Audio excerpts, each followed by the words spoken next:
நமச்சிவாயம். ஜெய் வராகி. உலகம் முழுவதும் வாழக்கூடிய நண்பு பக்தர்களே, பொருளாதார சூழ்நிலை இதுதான் டாபிக். அதிலும் பிறந்திருக்கக்கூடிய இந்த புது வருஷம், அதாவது இங்கிலீஷ் இயர் நீங்கள் எடுத்துக்கக்கூடாது, அந்தந்த தமிழ் வருஷம். இப்போ நம்ம சொல்ல போகிறது தமிழ் வருஷம். தெலுங்காக இருந்தால் தெலுங்கு வருஷம்னு நினச்சிக்கோங்க. ஏன்னா யுகாதி இப்போ தான் பிறந்திருக்கு. கேரளாவாக இருந்தாலும் புது வருஷம் பிறந்திருக்கு. கன்னடமாக இருந்தாலும் புது வருஷம் பிறந்திருக்கு.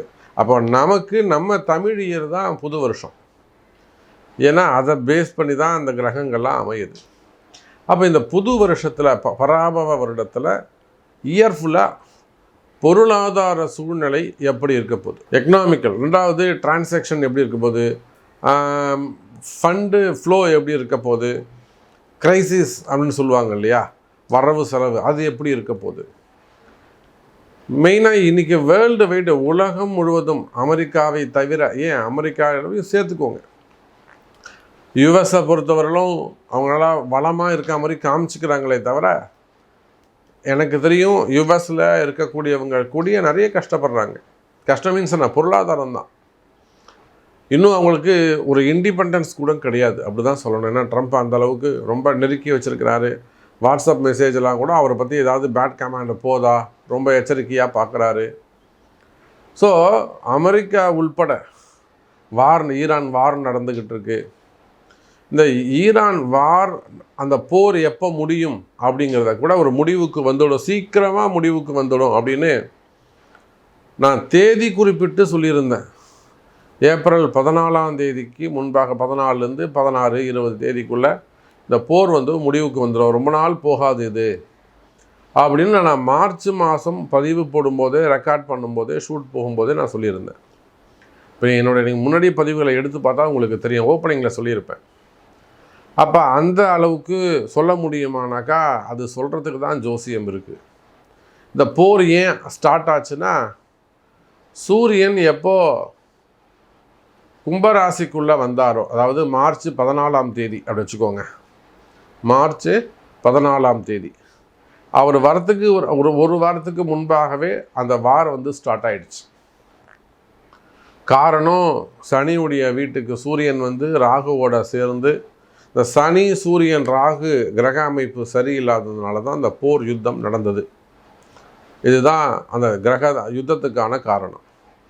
இப்போ வார் முடிவுக்கு வந்துடுச்சு. இப்போ இதனால் சின்ன சின்ன இன்வெஸ்டர்லேருந்து பெரிய இன்வெஸ்டர் வரலும் ஒரு 50 கோடி இன்வெஸ்ட் பண்ணியிருப்பாங்க, 100 கோடி இன்வெஸ்ட் பண்ணியிருப்பாங்க, 200 கோடி இன்வெஸ்ட் பண்ணியிருப்பாங்க, அல்லது ஒரு 10 லட்சம் 50 லட்சம் இன்வெஸ்ட் பண்ணியிருப்பாங்க, 10,000 ரூபா முதலீடு போட்டிருப்பாங்க. அப்போ ஃபண்ட் கிரைசிஸ் எப்படி இருக்க போகுது, எதிர்காலம் அடுத்த 1 இயருக்கான ஃபண்டு ஃப்ளோ எப்படி இருக்க போகுது, பொருளாதாரம் நிலை எப்படி இருக்க போகுது பார்க்கலாம் பாருங்கள். கடகராசி சார், கடகராசிக்கு நம்ம எழுதியே கொடுத்துருவோம். நிச்சயமாக இந்த ஃபினான்ஷியல் இயர் உங்களுக்கு சிறப்பானதாக இருக்கும், கவலை வேண்டாம் கடகராசி என்பர்களே. காரணம் என்னன்னு கேட்டிங்கனாக்கா, எந்த நம்பிக்கையில் சாமி நீங்கள் இப்படி சொல்கிறீங்க, எந்த நம்பிக்கையில் சாமி நீங்கள் இப்படி சொல்கிறீங்க? ஏன்னா இப்போது ரீசண்டாக ஒரு நடிகர் ஆக்டர் ஒருத்தர் கால் பண்ணாங்க. அவங்க ஃபேமிலியே நமக்கு ரொம்ப ரொம்ப வேண்டிய ஒரு ஃபேமிலி அப்படி வச்சுப்போமே. ஒரு 3-4 படம் நல்ல ஹீரோவாகவே நடிச்சிட்டாங்க, ஒரு பெரிய டேரக்டரோட இன்ட்ரொடக்ஷனே, ஒரு பெரிய டேரக்டர் தான் அவங்க இன்ட்ரொடக்ஷன் பண்ணாங்க. அவங்க சொல்கிறாங்க, சார் இந்த எதுவுமே நமக்கு இன்னும் ஒரு ஸ்டேபிளாக ஆகலையே, ஒரு ஸ்டாருங்கிற அந்த ரெகக்னைஸ் இன்னும் கிடைக்கலையே, இன்னும் நம்ம அந்த அப் அண்ட் டவுன்ஸில் தானே சாமி இருக்கும் அப்படின்னு அவங்க சொன்னாங்க. நான் சொன்னேன், சார் நிச்சயமாக இந்த இயர், இந்த ஃபினான்ஷியல் இயரில் உங்களுக்கு நிச்சயமாக நடக்கும் சார் அப்படின்னு அவங்களுக்கு நம்ம வாக்கு கொடுத்துருக்கோம். இப்போ இதை போல் கடகராசி என்பர்களை, ஏன்னா உங்களுக்கு கடந்த காலங்களில் அந்த வருமானங்கள்லாம் சரியில்லாமல் இருந்திருக்கும். மெயினாக வேலை, உத்தியோகம், தொழில் இது நிலையில்லாமல் இருந்திருக்கும், ஸ்டேபிளாக இல்லாமல் அன்ஸ்டேபிளாக இருந்திருக்கும், ஏற்ற இறக்கங்களோடு இருந்திருக்கும். அதில் நிறைய சந்தேகங்கள் இருந்திருக்கும், நிறைய கஷ்ட நஷ்டங்கள், மெயினாக சந்தேகங்கள், கலகங்கள், புரியுதா, சந்தேகம், கலகம், இவை எல்லாமே இருந்திருக்கும். அப்போ என்னதான் காரணம் அப்படின்னு பார்த்தீங்கன்னாக்கா, கடகராசிக்கு கடந்த காலங்களில் 12ல் இருந்த குரு பகவான், 8ஆம் இடத்துல இருந்த ராகு, 2ஆம் இடத்துல இருந்த கேது, இதெல்லாம் போன வருஷம் நமக்கு ஒரு நல்ல வருமானத்தை கொடுக்க முடியாமல், மெயினாக நிறைய சான்சஸ் கிட்ட வந்து ஒரு 10 கோடி ரூபாய் 20 கோடி ரூபாய் பிஸ்னஸ் வந்து, இல்லைனா ஒரு 200-300 கோடி ரூபாய் பிஸ்னஸ் கிட்ட வந்து மிஸ் ஆகிருக்கும். நமக்கு கிடைக்க வேண்டிய பணம் மிஸ் ஆகிருக்கும். அப்போ இப்படியெல்லாம் கஷ்டப்படக்கூடிய கடகராசி அன்பர்களே, நிச்சயமாக இந்த வருடம் இந்த ஃபினான்ஷியல் இயர் உங்களுக்கு நல்லா இருக்கும். அதிலும் குறிப்பாக வேலைக்கு செல்லக்கூடியவங்க, ஜாப் பண்ணக்கூடியவங்க, பிஸ்னஸ் பண்ணுறதா இருந்தால் அது வேறு விஷயம். மெயினாக நான் என்ன சொல்கிறேன்னா, ஒரு மிடில் கிளாஸில் இருக்கக்கூடியவங்க, மாதம் ஒரு 2 லட்ச ரூபா சம்பளம், 3 லட்ச ரூபா சம்பளம், 30,000 ரூபா சம்பளம், இவங்களாம் பட்ஜெட் போட்டு வாழக்கூடியவர்கள்.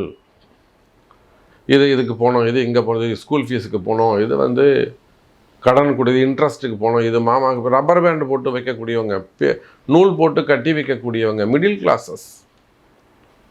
மாதம் பேர் தான் சாமி 2 லட்ச ரூபா சம்பளம், 20,000 ரூபா கூட நான் வீட்டுக்கு எடுக்கிறது இல்லை. இன்றைக்கும் பீப்புள்ஸ் இருக்காங்க, வெளிநாடுகளில் இருக்காங்க, சிங்கப்பூர் இருக்கிறாங்க, அமெரிக்காவில் இருக்கிறாங்க, ஆமாம் யுஎஸில் இருக்கிறாங்க, பேர் தான் அமெரிக்காவில் இருக்காங்க சாமி. அவங்களுடைய உண்மையான சூழ்நிலை எனக்கு தெரியும். அப்போது கனடாவில் இருக்கிறாங்க. அவங்க அந்த அளவுக்கு நம்மக்கிட்ட உண்மையாக இருப்பாங்க, நாம் அவங்களுக்கு அந்த அளவுக்கு ஒரு குருநாதராக உண்மையாக இருக்கும் வழிகாட்டுவதில். அப்போது கடகராசி என்பர்களே, ஒரு வேலைக்கு செல்லக்கூடியவர்களாக இருக்கலாம், ஜாபு நிரந்தரம் இல்லாமல் இருக்கலாம், இல்லைன்னா ஏதாவது நீங்கள் பணங்காசு வெளியில் கொடுத்து வச்சுருக்கலாம், கொடுத்த இடத்துல ஏமாற்றங்கள் இருந்திருக்கலாம், அண்ணன் தம்பிகளுக்கோ அக்கா தங்கைகளுக்கோ, மாமனார் மச்சான் மாதிரிலாம், வீட்டுக்கு தெரிஞ்சு வீட்டுக்காருக்கு தெரியாமல், இல்லை மனைவிக்கு தெரியாமல், அது மாதிரி டைரெக்டாக இன்டைரக்டாக. அப்போது அதே போல் பிஸ்னஸ் பண்ணக்கூடியவங்க, கம்பெனிஸ் ஃபேக்ட்ரிஸ் வச்சு நடத்தக்கூடியவங்க, இந்த மாதிரியெல்லாம் கஷ்டங்கள் இருக்குமே. ஆனால் சாமி இந்த வருஷம் ஓகே சாமி, நடந்ததெல்லாம் ஓகே, இந்த ஃபினான்ஷியல் இயர் நமக்கு எப்படி இருக்கும்? இந்த ஃபினான்ஷியல் இயர் நமக்கு எப்படி இருக்கும்? 2026 2027 இந்த ஃபினான்ஷியல் இயர் நமக்கு எப்படி இருக்கும்? போன வருஷம் மாதிரி நம்ம கஷ்டப்படுவோமா? கடைசி நேரத்தில் ரொம்ப தடுமாற்றமாக போச்சு. ஒரு நாமக்கல் அந்த டிஸ்ட்ரிக்டில் இருக்கக்கூடியவங்க, ஒரு முட்டை வியாபாரம் பெரிய பண்ணைகள் வச்சு நடத்தக்கூடியவங்க, அந்த அசோசியேஷனில் இருக்கக்கூடியவங்க, பெரிய லாஸ். இந்த ஈரான் போர் வந்ததுனால அவங்க கமிட்மெண்ட்டு தான். அவங்கெல்லாம் ஒரு 5 காசு 1 காசு குறைஞ்சா கூட, அவங்களுக்கு 1 பைசா டவுன் ஆனால் கூட அது பெரிய மாற்றத்தை கொடுக்குமா, லாஸை கொடுக்குமா, அவங்க சொல்லி தான் நமக்கே தெரியும். அப்போ அவங்களுக்கு கூட இப்போ ஒரு சின்ன அட்வைஸ் பண்ணி கொடுத்தோம், அவங்க ஜாதகத்தை கொடுத்து. அப்போது இதை போல் நிறைய அட்வைசஸ். ஸோ கடகராசி அன்பர்களே, பிறந்திருக்கின்ற தமிழ் புத்தாண்டு இந்த ஃபினான்ஷியல் இயர் உங்களுக்கு சிறப்பானதாக இருக்கும். உங்களுக்கு தனிப்பட்ட முறையில் தெரிஞ்சுக்கணும்னு நீங்கள் ஆசைப்பட்டீங்கன்னா அதுக்கு உங்கள் பிறப்பு ஜாதகம் முக்கியம் கடகராசி அன்பர்களே.